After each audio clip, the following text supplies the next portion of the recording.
fait un burn-out en deuxième année de licence. C'était à cette période-là, en deuxième semestre, qu'on commençait à parler des Erasmus pour l'année d'après.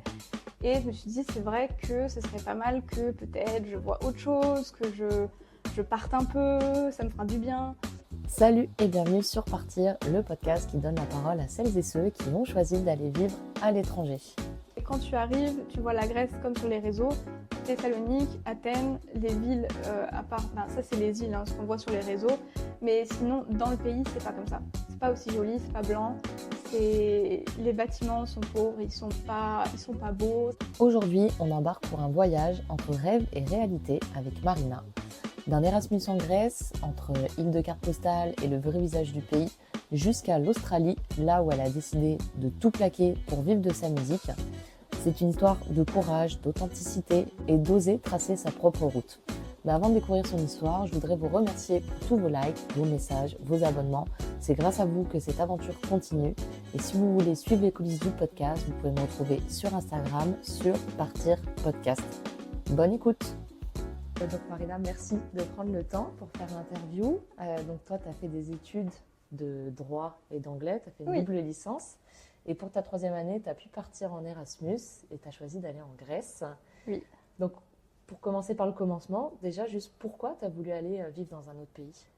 Alors, pourquoi? Je pense que c'était un moment où j'avais besoin de partir, de mon endroit que j'ai toujours connu, la France, mon petit village natal.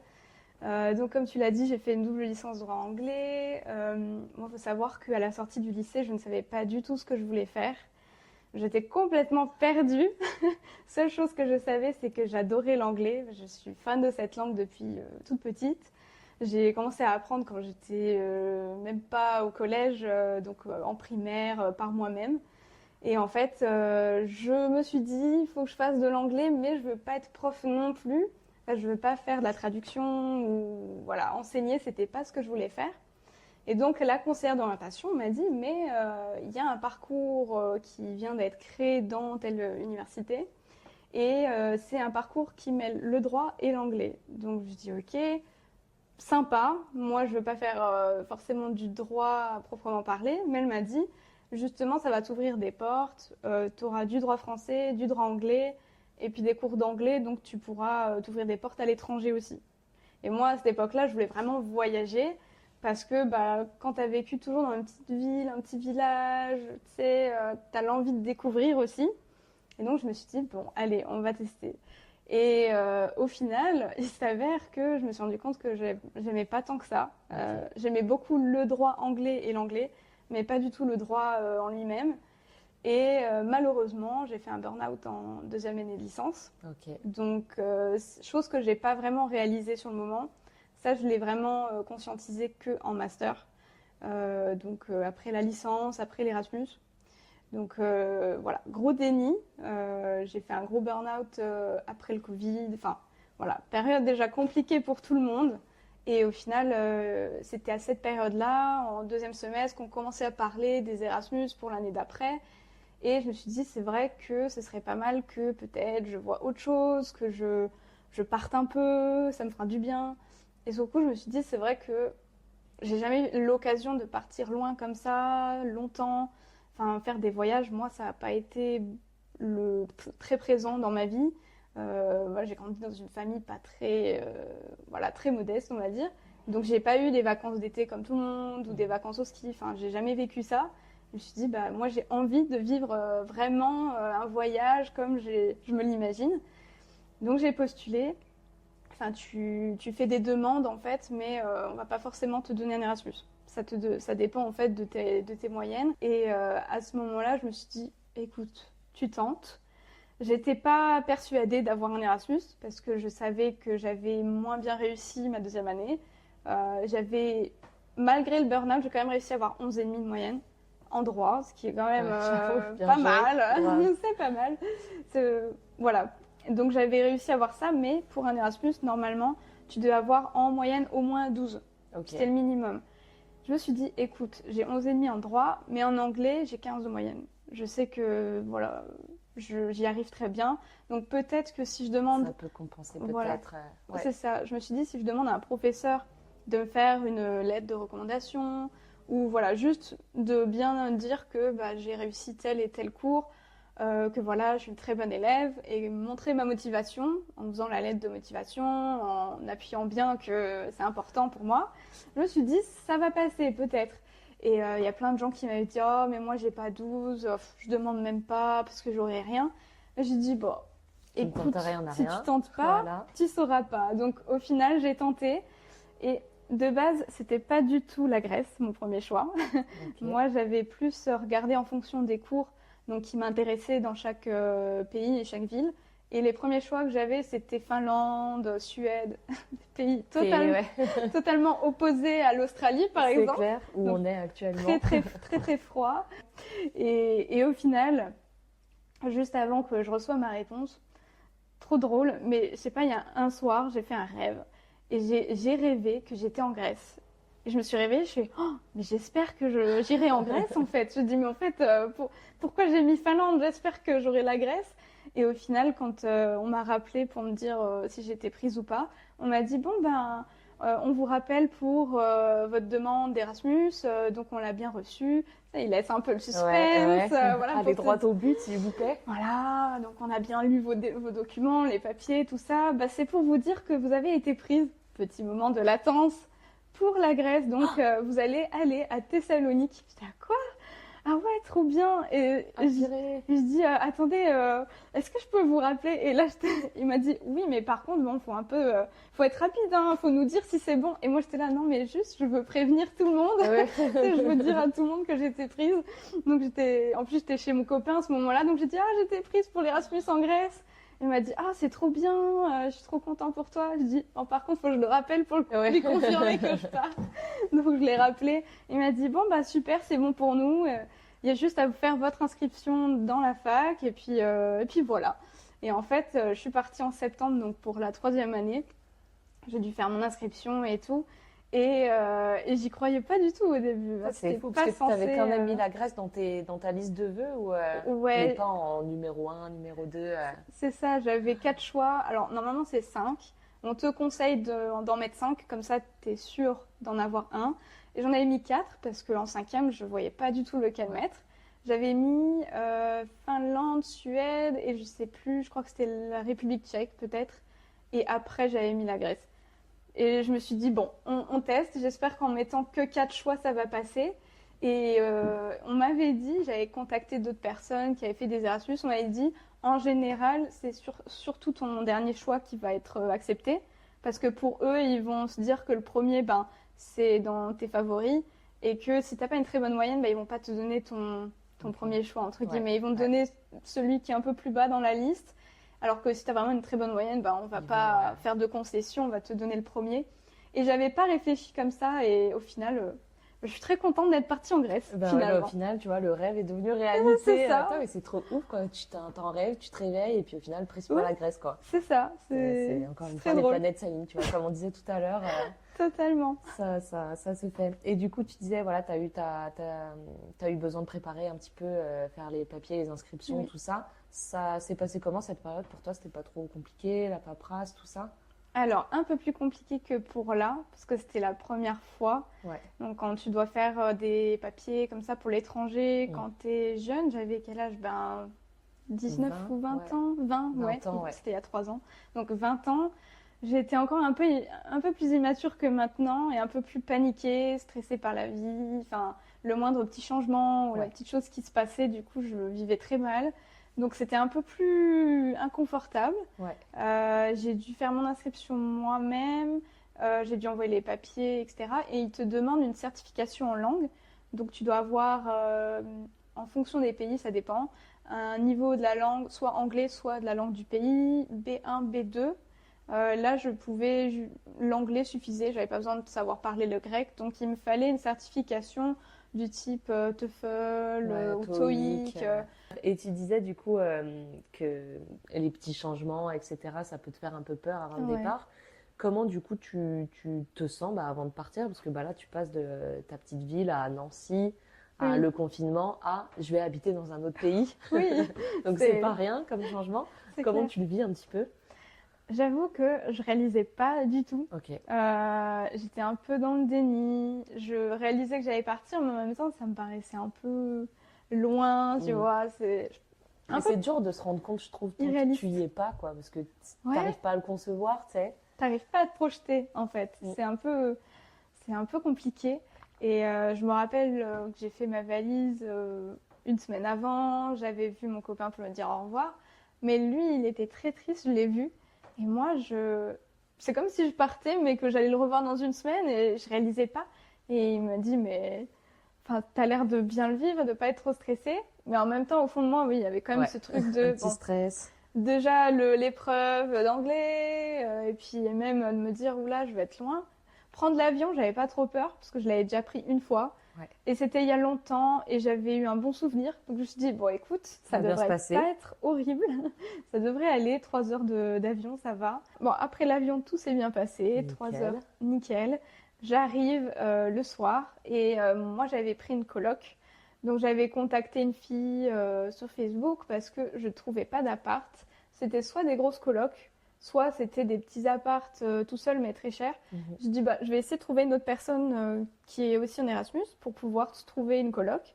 Et donc j'ai trouvé une fille et elle m'a dit ah bah ouais on peut chercher ensemble. Et donc on a trouvé un appart avec 2 chambres Ok. et elle était arrivée déjà la veille. Donc elle m'a dit bah comme ça quand t'arrives moi je t'accueille, je te dis comment arriver et tout. Et donc, je l'avais appelé et je dis, ah bah, je suis arrivée et tout. Je prends le taxi pour arriver à la coloc.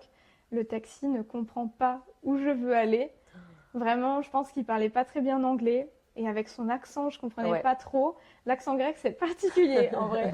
Quand il parle anglais, c'est particulier. Donc, je comprenais pas trop. Et je me dis, bon, j'espère.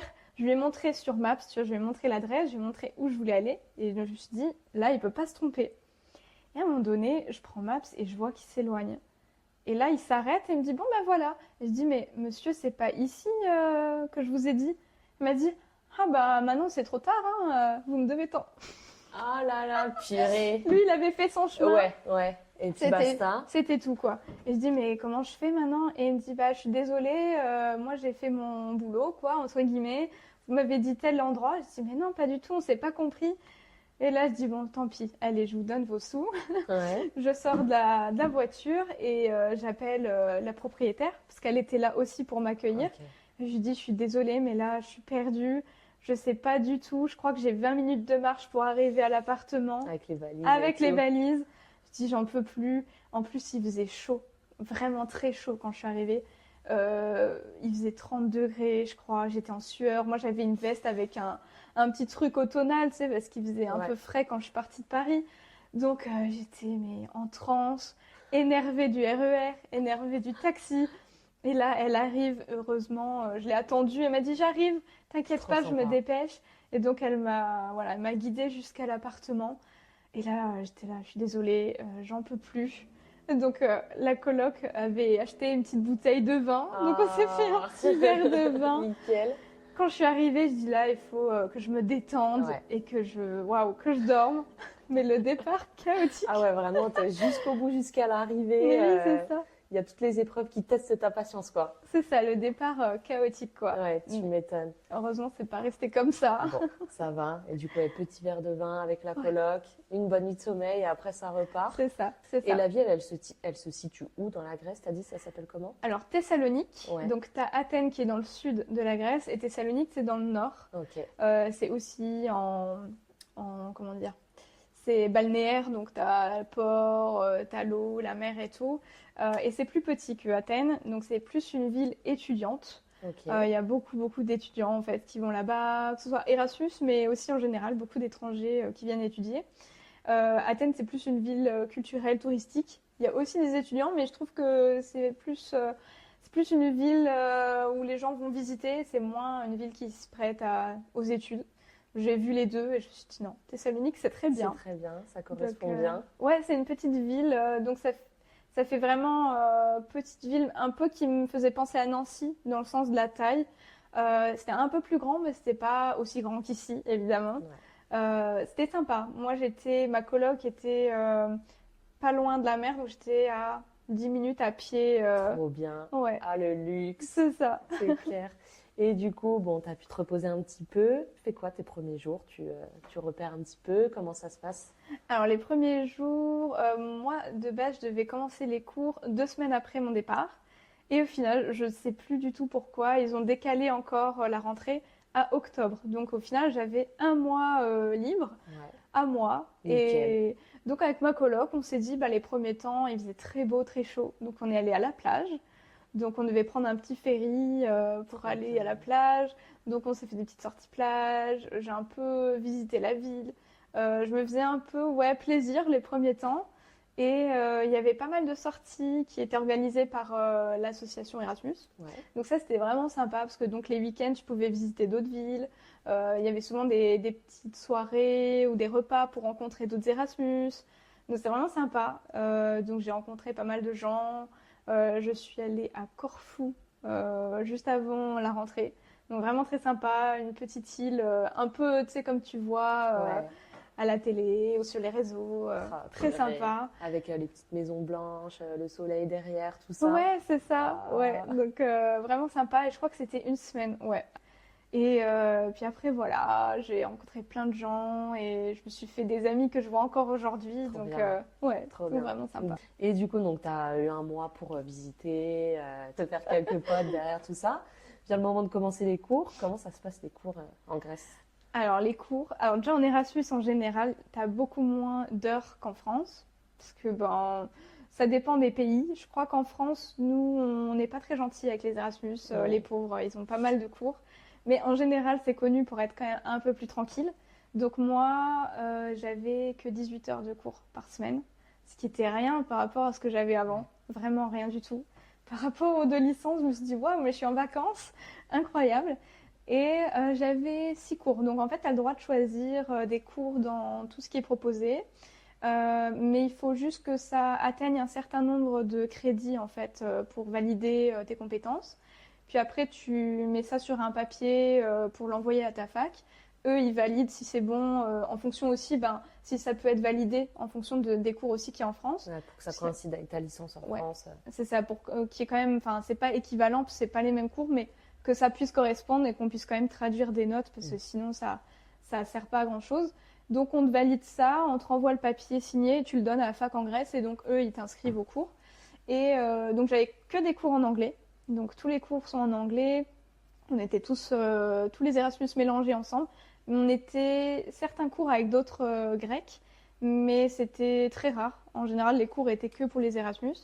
Donc voilà, j'avais des cours de droit européen, j'avais un cours de droit sur la religion, donc tout ce qui était autour de la Cour européenne des droits de l'homme, tout ce qui était laïcité. Mhm. Donc le prof était très intéressé par la France, il a dit oh là là, la France, c'est un pays en Europe qui est laïque, c'est pas le cas de tous les pays. Donc c'était très intéressant de voir tout ça. Il y avait des cours de droit maritime, droit du commerce. J'ai du coup plein de cours que j'ai pas eu en France, même en dernière année de licence. Donc c'était très intéressant. Et j'avais aussi un cours qui était un peu plus pratique. Voilà. Ok. Du coup, ouais, tu disais que vous étiez avec surtout des Erasmus dans les cours et tout, Ouais. parfois quelques Grecs. Est-ce que tu as eu l'occasion d'aller un peu plus rencontrer les Grecs, les locaux, etc. Alors, c'est vrai que tout le long, on était plus en Erasmus, rien que pour les soirées.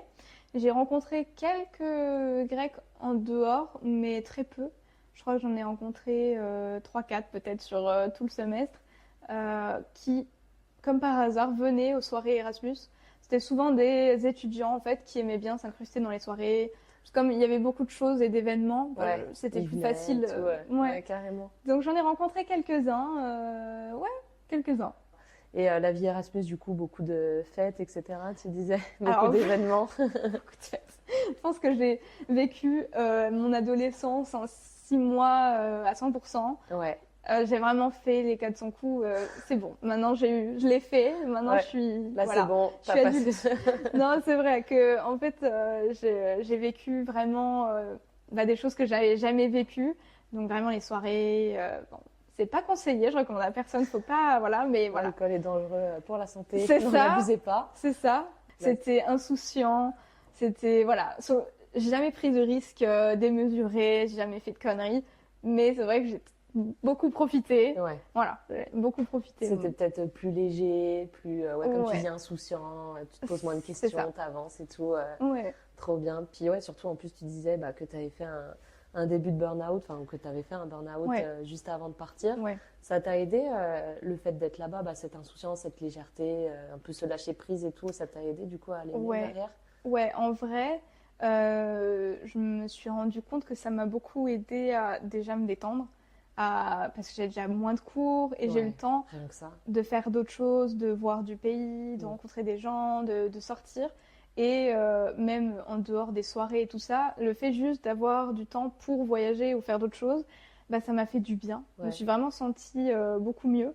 Et après, en fait, l'envie de travailler, elle est revenue d'elle-même, en fait. À un moment donné, en décembre, je me suis dit, ben, là, en fait, j'ai beaucoup profité, mais le fait de travailler, de réviser, pas d'une façon acharnée, mais juste de faire quelque chose de productif, bah, ça me manquait. Mm. Je me suis dit, mais en fait, c'est juste des choses naturelles, mais il faut juste Faut avoir un savoir équilibre. doser. Ouais. C'est ça, faut une balance. Et c'est vrai qu'après, c'était un privilège aussi, entre guillemets, parce que moi, si j'avais pas eu les 2 bourses Erasmus, Ouais. j'aurais jamais pu partir. Et je me dis que peut-être j'aurais continué comme ça et je sais pas si j'aurais bien vécu, si j'aurais eu ma licence. Enfin, je me suis dit c'était le bon moment, c'est ce qu'il me fallait pour souffler Ouais. et après repartir de plus belle, revenir comme il faut. Parce que je me suis dit honnêtement, si je continuais comme ça, je me poussais à bout. Ouais. Et c'était pile le bon moment. En général, ils conseillaient de partir le deuxième semestre, justement. Et moi, je me suis dit non, je pars le premier. Comme ça, bah, je commence l'année doucement. Tranquille, ça te fait une petite Et coupure. bah, après, quand je reviens, je la finis et c'est fini. C'est fini. J'ai pas. Voilà, Ouais. c'est fait. Et ça m'a beaucoup aidé. Euh, ouais, en plus de ça, chose que j'ai pas mentionnée parce que voilà, mais je- en deuxième année, j'ai commencé aussi à faire de la thérapie parce que j'avais des troubles alimentaires depuis le lycée. Et à ce moment-là, quand j'ai eu mon burn-out, justement, j'ai un peu confondu ça avec mes troubles. C'est pour ça que j'ai pas Ouais. conscientisé que c'était un burn-out. Mais l'Erasmus en général m'a beaucoup aussi aidé avec les troubles alimentaires parce que justement, je me suis plus écoutée, j'ai pu vraiment continuer ma thérapie. Enfin, voilà, j'étais en distanciel avec une psychologue, une diététicienne, tout ça. Et ça m'a beaucoup aidé parce que je m'écoutais beaucoup plus moi. Et que ce soit pour le burn-out ou les troubles alimentaires, ça Ouais. m'a beaucoup aidé à juste me dire, mais en fait, il faut que tu t'écoutes. Il faut que tu écoutes ton corps, il faut que tu écoutes ton cœur aussi. Et quand on te dit stop, c'est stop. Enfin, voilà, il ne faut pas se mettre la pression. Et ça m'a beaucoup aidé à lâcher la pression, à lâcher prise aussi, déjà. À lâcher prise, ce que je fais encore plus maintenant. Voilà. C'était Mais, la première étape du lâcher prise. mais ouais, je pense que ça m'a beaucoup aidé. Moi, pour moi, ça a été une grosse étape de guérison, ouais, je pense. Ok. Ouais, vraiment. C'est une belle histoire, franchement. Peut-être des fois, c'est de sortir de son quotidien, tu te Ouais, reconnectes un peu plus à toi, tu ouais, t'écoutes un peu plus, comme tu dis, ça aide. c'est Ça ça. aide, c'est clair. Puis peut-être le fait aussi d'avoir du soleil, un pays un peu Oui, plus ensoleillé, la c'est plage, clair. Ouais. ça fait plaisir. L'environnement, elle joue beaucoup aussi. Ouais. Ouais. Du coup, tu as pu visiter un petit peu plusieurs endroits de la Grèce. Oui, alors j'ai fait bah, Athènes, donc classique, Corfou, comme j'ai dit avant. Après, j'ai vu plein de petites villes, donc je sais même plus les noms, mais plein de petites villes. Il y a aussi, c'est très connu, c'est les météores. Ouais. Donc c'est c'est pas des montagnes, mais c'est comme des collines et c'est très joli. En fait, comme moi j'ai vu les Blue Mountains, ça m'a fait beaucoup penser aux météores en Grèce. C'est pas exactement pareil, mais ça m'a fait penser à ça. Et donc très joli. Ouais, plein de petites villes. J'ai vu un peu de campagne, un peu de ville, un peu de mer. Donc très sympa. Ouais, Ouais. tu as pu en prendre plein les yeux. Oui. Et donc, j'imagine que tu as ton quotidien qui s'est fait petit à petit, tu as pu découvrir la Grèce. Est-ce qu'il y a des choses qui te marquent, qui sont vraiment différentes entre la Grèce et la France dans le quotidien? Par exemple, je sais pas, les transports, le mode de vie ou ce genre de choses? Alors le mode de vie. Alors faut savoir que la Grèce c'est très pauvre. Ouais, Avec la crise économique qu'ils ont eue, c'est catastrophique. Moi, vraiment, j'étais aux anges. En fait, c'est le paradis pour un Français parce que tout est moins cher. ouais, Mon logement, la coloc, je payais 330 euros par mois, il me semble. Donc, vraiment ouais. pas grand-chose. 330 euros par mois, sachant que j'étais pas loin de la mer, que la coloc était vraiment bien, c'était moderne, c'était neuf. Enfin, on avait vraiment tout ce qu'il fallait. En général, la nourriture est moins chère aussi. ce qui se fait beaucoup en termes de culture et donc de restaurants, c'est les tavernas. Donc c'est des tavernes, en fait, c'est des restaurants typiques grecs. Et en fait, ce qu'ils font beaucoup, c'est un peu comme les tapas, tu sais, c'est des choses à partager.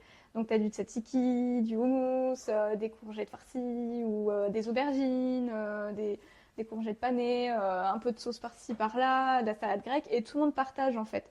Donc c'est beaucoup moins cher, donc tu achètes des petits trucs à 1 euro, 2 euros, tout le monde met sur la table et on partage. Et il y a beaucoup de grillades, de choses comme ça. Mais c'est très convivial en fait. Et ce qui m'a étonnée, c'est que les gens n'ont pas beaucoup d'argent, mais ils sont très généreux. Ils vont beaucoup donner, ils vont beaucoup mettre sur la table, ils vont beaucoup, voilà, tout est dans la générosité, on va dire. Et ça, c'est un élément culturel que j'ai beaucoup aimé parce que j'ai jamais rencontré un grec ou une grecque qui était désagréable. Même les personnes âgées, étonnamment, la plupart parlent anglais. Ah ouais? Ouais, Ok. beaucoup. En fait, ils ont tellement l'habitude que qu'il n'y ait pas beaucoup de personnes qui parlent grec que ils sont obligés de parler en anglais. Les panneaux sont en grec et en anglais.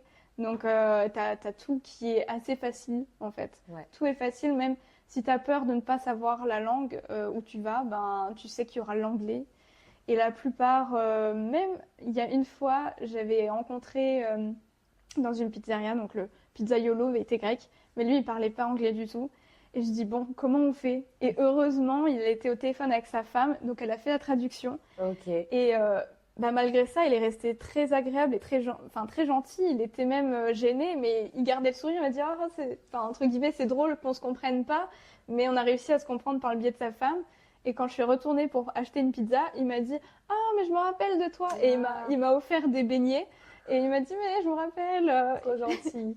Et même si on se comprenait pas, on a réussi à se comprendre par les gestes, Ouais. etc. Et ça restait très gentil. Enfin, les gens sont très accueillants.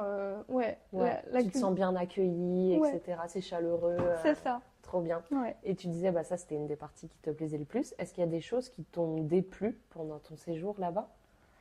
Des choses qui m'ont Ou déplu. moins plu, en tout cas? Alors, quand je suis arrivée, j'étais un peu prise, pas au dépourvu, mais quand tu arrives, tu vois la Grèce comme sur les réseaux. Thessalonique, Athènes, les villes, à part, ça c'est les îles, hein, ce qu'on voit sur les réseaux, mais sinon dans le pays c'est pas comme ça. C'est pas aussi joli, c'est pas blanc, les bâtiments sont pauvres, ils sont pas beaux, ça fait pas, voilà, ça se Tu voit vois que la c'est pauvre. pauvreté. C'est ça. Ouais. Ça se voit, les gens ils fouillent dans les poubelles pour manger, enfin il y a de la pauvreté. Ça c'est pas que ça que j'ai pas aimé, c'est un peu au début, ça m'a un peu perturbée. Je dis, oulala, c'est pas ce que j'ai vu, c'est pas ce à quoi je m'attendais. Ouais. Donc c'est un peu la chose qui peut perturber au début. Mais après, en vrai, j'ai tellement adoré sinon que, je sais pas, il n'y a pas un truc qui pourrait me dire, oh, ça, j'ai pas trop aimé. Ouais. Non, franchement, Non, je pourrais trop pas bien. dire. Mais c'est bien aussi de voir justement l'envers des réseaux sociaux, quoi. Oui, Et tu te c'est rends ça. compte que c'est pas les réseaux sociaux, c'est pas la C'est réalité ça. et qu'il y a d'autres trucs, quoi. Et du coup, ouais, on parlait de la bouffe, Oui. la nourriture grecque, t'as bien aimé? Parce que c'est une nourriture qui est mondialement connue, Oui. tout le monde connaît la nourriture grecque, Oui, ça fait envie. c'est Toi, ça. t'as bien aimé? Alors j'ai adoré, mais les premiers mois, j'étais tout le temps à dire à mes parents, mes proches, oh là là, la baguette, les croissants, ça me manque. Ah ouais, ouais, Le pain là-bas, le pain en général dans d'autres pays c'est moins bon. Enfin, je trouve que c'est différent. Je sais pas que c'était horrible. J'en ai mangé, mais il me manquait le petit goût de la baguette ou du croissant.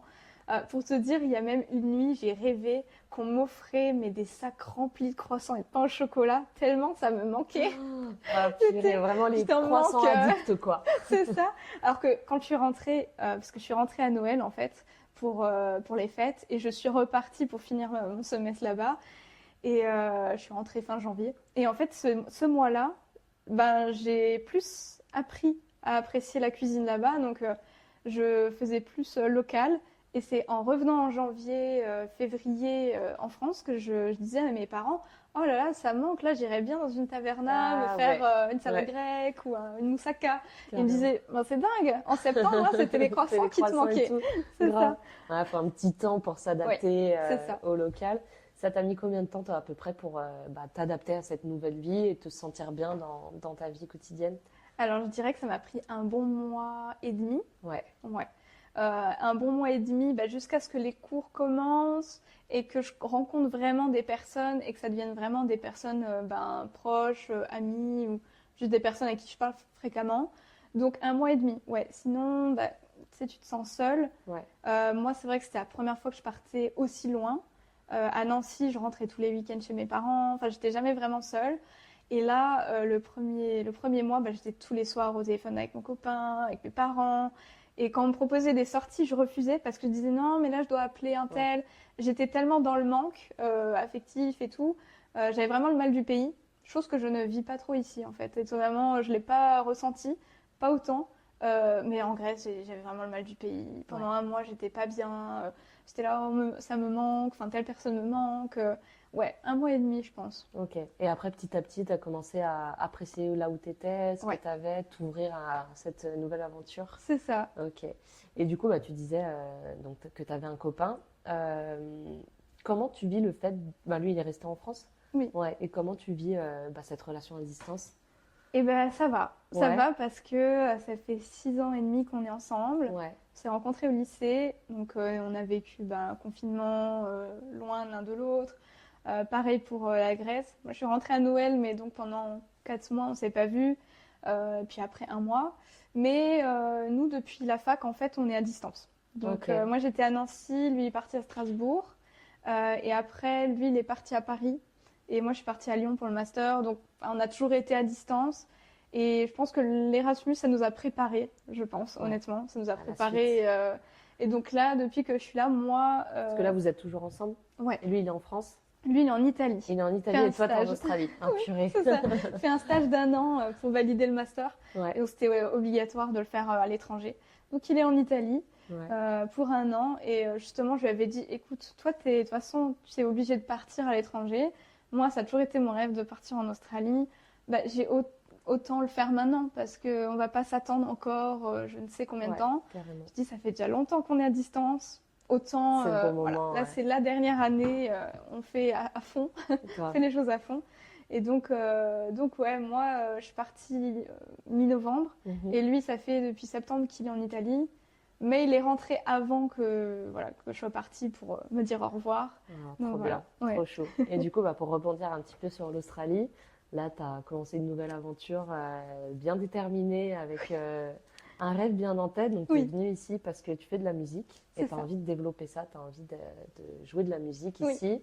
Tu as pris ton courage à deux mains, tu es venue à Melbourne, la ville où apparemment on peut développer un petit peu tout ça. Est-ce que tu penses que ton expérience en Grèce, ton Erasmus, t'a aidé à te lancer dans cette aventure-là en Australie? Ça a influencé un petit peu ça? Ouais, je pense complètement. Je pense qu'il y a eu vraiment tout un cheminement en fait, une évolution, même que ce soit personnellement depuis ce moment-là. La Grèce, ça m'a aidé à guérir des choses, comme on a dit, et du coup, une chose sur l'autre, ça fait que quand tu guéris des blessures, que tu guéris d'un burn-out, etc., tu vas plus vers ce qui te fait sens, ce qui vibre pour toi, ce qui te fait du bien, ce que tu aimes. Et voilà, moi, après le burn-out, l'Erasmus, je me suis dit non, c'est pas Alors l'anglais, oui, je veux qu'il soit dans ma vie, je veux qu'il soit présent. À ce moment-là, moi, je savais déjà que je voulais partir en Australie un jour. Je le sais depuis que je suis toute petite, c'est mon rêve. C'est dans un coin de ta tête. Voilà, c'est ça. Et voilà, après, j'ai pas eu le master que je voulais. J'avais demandé plein de masters de droit et tout. J'avais fait une 50aine de demandes et le seul qui m'a accepté, c'est celui à Lyon. C'était même pas un master de droit, c'était un master MEF anglais. Je sais pas si tu vois ce que c'est. Ça me parle, ouais. En fait, c'est un master de 2 ans qui te prépare au concours pour être prof. Donc, soit le CAPES. En général, c'est le CAPES. Après, il y a l'agrégation quand tu as le CAPES. Et là, en fait, je me suis dit, bon, si c'est le seul qui m'a accepté, je me voyais pas à ce moment-là. J'avais pas les épaules pour faire 1 an, une année sabbatique, à travailler ou faire autre chose. Je vivais déjà très mal le fait de ne pas avoir été acceptée là où je voulais. Ouais, tu m'étonnes. Parce que j'ai guéri de mon burn-out, mais en même temps, j'avais encore ce manque de confiance en moi. Ouais, il y avait d'autres choses aussi à guérir, etc. À ce moment-là, je me suis dit, ok, qu'est-ce que ça veut dire? Personne ne m'accepte, ça veut dire que je suis pas assez bien. Déjà que je me suis donnée à 100% pour ces licences-là, et en fait, j'ai même pas encore le master que je veux. Donc, c'était le coup dur. Et je dis, c'est pas grave, ça se trouve, c'est le master là qu'il te faut, tu vas découvrir une vocation, tu vas être prof, je sais pas. Non, au final, au bout d'un an, je savais, ça m'a confirmé que je voulais pas être prof. Ok. J'ai eu un gros déclic. J'ai fait une chorale de Noël à la fac. Donc c'est une amie qui m'a dit, bah moi je le fais tous les ans et ils le font chaque année pour Noël. C'est sympa, ça te permet de te détendre. À ce moment-là, en plus, on avait beaucoup de choses, tu sais, avec un concours à préparer. Elle m'a dit, écoute, viens, on se détend, Chorale de on se fait Noël. un kiff. Et donc trop bien. J'ai même auditionné pour un genre de solo. Donc Trop au bien. final, c'est devenu un trio avec 2 autres filles. Ouais. Trop sympa. Et après ça, je me suis dit, mais en fait, ouah, je me suis trop sentie bien à ma place. Enfin, voilà. Et mais à ce moment-là, je savais pas encore que je voulais pas faire ce master. Et c'est à la fin du master où j'ai dit à mon père, écoute, est-ce que tu peux m'apprendre la guitare? Parce que lui, il joue depuis qu'il est tout petit. Et là, il me dit, ok, bah ok, quand tu Allez. rentres en mai-juin, là, je t'apprends. Donc je suis rentrée, il m'a appris les bases, il m'a fait tout un cahier de musique, il m'a appris plein de trucs. Et il m'a dit, bon, bah voilà, maintenant c'est à toi de continuer, voilà, de te lancer. développer et tout. Voilà. Et donc tout l'été, j'ai fait que de jouer la guitare et tout. Et je dis, bah écoute, faut que je te dise, je crois que je veux pas continuer ce master.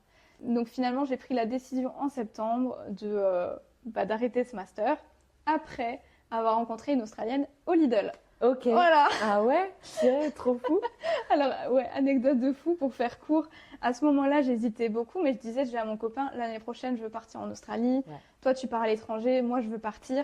Il me disait, ok, mais pour faire quoi? Et à ce moment-là, j'étais en mode, oui, bah écoute, Petit entre-deux, j'apprends la guitare, mais je sais pas. Moi, je me l'avouais pas moi-même Ouais. encore que je voulais faire ça, que c'était mon projet. Voilà, c'est un petit rêve d'enfant que j'avais mis bien sous le tapis depuis longtemps. Tu sais, quand tu as des rêves un peu comme ça qui sortent de l'ordinaire, les gens, ils essayent un peu de te rabaisser, de te faire taire et de te dire non, non, non, non. Reste dans la voie. Pense à faire comme tout le monde. Un Ouais, diplôme, ouais. tu as le bac, tu as la licence, après le master, fais comme tout le monde. Fais médecin, prof, machin. Ça fait, voilà. Tu as Ça, une c'est paye à la facile. fin du Ouais. mois et c'est la sécurité d'abord. Et moi, j'ai jamais été comme ça. J'ai toujours été hors du lot.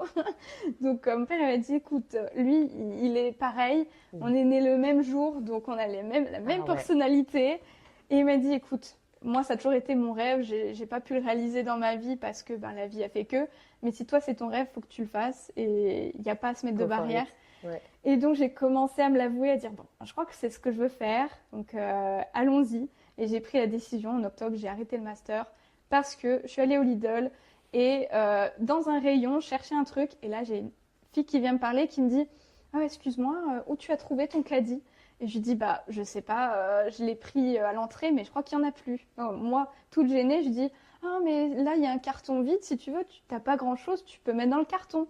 Elle me dit, oh, vous êtes bizarres, vous les Français, hein, vous faites des choses bizarres. Je dis, ah bon, pourquoi tu viens d'où? Ah, moi, je viens d'Australie. Comme par hasard. Je dis, quoi? Tu viens d'où d'Australie? Ah, bah, je viens de Perth. Je dis, quoi? Et là, je lui dis, mais c'est dingue, l'année prochaine, je veux partir en plus. Elle me dit, ah, trop cool, on parle. Et là, je lui dis, c'est dingue, je vais au Lidl. Et ce jour-là, j'avais pas envie d'aller au Lidl. Je me suis un peu forcée, je me suis dit, non, vas-y, va faire tes courses maintenant. Ouais. Et je me suis dit, bah, j'ai bien fait d'aller faire mes courses. Grave. Parce que on s'est dit, ah, c'est peut-être un petit signe que, ouais, c'est peut-être. Peut-être l'Australie, peut-être que ça t'appelle un petit peu. Ça m'appelle un peu. Et plein de petits signes comme ça qui sont venus sur mon chemin. Je fais, allez, t'arrêtes la fac, tu te mets à fond là-dessus.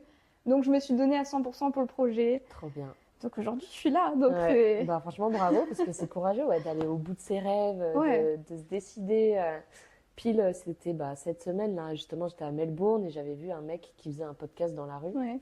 Et on a parlé un petit peu, et il m'a dit, ah bah tiens, viens, si tu veux être mon guest, viens sur mon podcast et tout. Trop bien. Et il me posait la question s'il y avait des personnes que moi j'avais vues sur le podcast qui m'ont dit des trucs qui m'ont marqué. Et il me disait, lui, il y avait une meuf qui a dit un truc qui l'a marqué, c'est We should take our dream seriously. Ouais. On doit vraiment prendre nos rêves au sérieux. Mais oui. Et au final, il dit, je garde toujours cette phrase avec moi. Mais oui. Et du coup, avec toi, ça fait vraiment sens, quoi. Là, tu prends C'est vraiment ça. ton rêve au sérieux, Je quoi. le prends et voilà quoi. Je vais tiens. jusqu'au bout, je vais en Australie, je vais à Melbourne et je vais faire de la musique. C'est ça. Et au final, en plus, t'atterris dans Ah oui. une maison en volontariat qui a un studio de musique. Ouais. Donc, trop fou. Enfin, combien de chances il y avait pour que ça arrive. C'est ça que je me dis à chaque fois, c'est dingue. Enfin, il n'y a pas de hasard. Des fois tu dis il n'y a pas de hasard. Pour moi, mon mantra dans la vie, c'est que tout arrive pour une bonne raison. Et que tout ce qui était destiné arrivera un jour. Donc, il ne faut pas lâcher. Enfin, ce qui est pour toi le sera et le restera. Viendra au bon moment. Donc, c'est ça. Donc, il n'y a pas de hasard. Et vraiment, c'est ça. Trop cool. Franchement, trop bien. Pour finir, 3 petites questions de la fin. Si on revient sur la Grèce. Si tu devais choisir une rencontre qui t'a marquée. La rencontre qui m'a marquée... je dirais que c'est mon amie belge parce que c'est une fille, je l'ai rencontrée très tard dans mon aventure, entre guillemets. Au début, j'avais rencontré beaucoup de nationalités, mais pas beaucoup de Français ou de francophones. Et je l'ai rencontrée lors d'une soirée avec des gens que je connaissais. Et tout de suite, ça a accroché. Enfin, le feeling, mais comme si je la connaissais depuis toujours, que c'était une vieille amie que je n'avais pas vue depuis longtemps. Enfin, vraiment une connexion inexplicable. Et c'est une fille qui est tellement rayonnante, qui a la joie de vivre, qui est très extravertie, qui est toujours OK pour n'importe quoi et en même temps qui est très compréhensive, à l'écoute. Enfin, c'est une fille, tu peux faire des soirées avec elle, mais tu peux aussi parler sérieusement. Et c'est une fille, même là, je lui ai parlé d'Australie, de mes projets, elle m'a dit « Ouais, mais trop bien, mais tu gères de fou, vas-y, va à fond et tout. » Enfin, elle m'encourage à fond. Je dirais que c'est la rencontre. J'en ai rencontré plein d'autres, mais elle m'a vraiment marquée. Quand je suis rentrée, je lui ai dit faudra trop qu'on se revoie parce que j'ai l'impression d'avoir vraiment eu une amitié profonde. Et on n'a pas toujours des amitiés comme ça, que ce soit dans notre pays ou pas. Et c'est ça qui m'a marquée. Je me suis dit, mais attends, des fois, tu rencontres des gens à l'étranger et c'est même encore plus fort que les personnes que tu connais chez toi depuis que tu es tout petit. C'est clair, c'est une autre connexion. C'est ça. Une belle amitié. Si tu dois choisir un lieu que tu garderas en mémoire, un lieu qui t'a marqué aussi. Alors, le lieu, je dirais que c'est là où j'étais, donc Thessalonique. Je dirais que c'est... alors, je ne sais plus comment elle s'appelle, mais il y a une tour près de la mer. Et j'allais tous les soirs regarder le sunset, justement, près de cette tour et près de la mer. Je prenais mon petit Starbucks et hop, petit coucher de soleil. Donc, c'est le petit endroit que j'ai adoré. Trop bien. Et pour finir, du coup, un moment qui te donne le sourire quand tu y penses.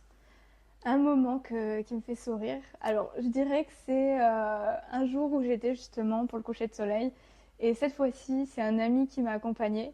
Il m'a dit, je vois tout le temps tes stories, mais tu es toujours toute seule. Alors, j'aimerais bien t'accompagner. Et on a parlé. Et il m'a demandé si tu n'étais pas là et tu pouvais choisir n'importe quel endroit sur Terre, tu voudrais être où? Et sur le moment, je me sentais tellement bien là où j'étais. Je dis, écoute, j'aimerais être ici. Et il me dit, ah ouais? Et 5 minutes après, je dis, écoute, si je devais vraiment choisir, je dirais l'Australie. Et donc, je dirais que ça me donne le sourire. Je me dis, je l'ai fait, quoi. Et là, j'y suis aujourd'hui. J'y suis. Donc, incroyable. Trop bien. Et en tout cas, merci de nous avoir partagé ton histoire. C'était super avec plaisir. Intéressant. Merci. Merci d'avoir écouté l'épisode. J'espère qu'il vous a plu. Si c'est le cas, n'hésitez pas à le partager autour de vous à quelqu'un qui veut partir faire un Erasmus, qui veut découvrir la Grèce. Et si vous voulez suivre les coulisses des épisodes, ça se passe sur Instagram, sur Partir Podcast. À bientôt.